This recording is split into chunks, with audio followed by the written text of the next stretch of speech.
අපි බලමු 20 වෙනි ප්‍රශ්නය. අපිට ලක්ෂණ ටිකක් දීලා අහනවා මොන වායුද කියලා හඳුනා ගන්න එකක් දෙන්න. පළවෙනි එක කියන්නේ මොකද? පහසෙන් වාතයේ දහනය වේ. පහසෙන් වාතයේ දහනය වේ. දෙවෙනි එක කියන්නේ මොකද? සාමාන්‍ය වාතයට වැඩිය ඝනත්වයෙන් අඩුයි.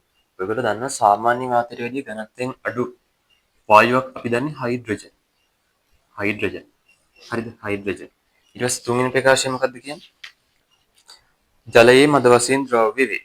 ඔව්. ඒතර උත්තරේ වෙන්නේ හයිඩ්‍රජන්. උත්තරේ වෙන්නේ 20ට 1. හැබැයි පොඩ්ඩක් මෙහෙම එකක් කියලා දෙන්න. මේ හයිඩ්‍රජන් වායු එකතු කරගෙන පොඩි ප්‍රැක්ටිකල් එකක් තියෙනවා. මේක හොඳට අහගන්න. මෙන්න මේ වගේ මිනුම් සරාවකට දානවා අපි තනුක හයිඩ්‍රොක්ලෝරික් අම්ලය. තනුක හයිඩ්‍රොක්ලෝරික් අම්ලය.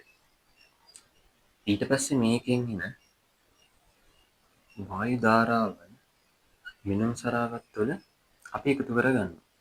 මේ හයිඩ්‍රජන් වායු සාමාන්‍ය වාතයේ ඝනත්වයෙන් අඩු නිසා මේ වායු ධාරාව ඉහළට ගමන් කරනවා.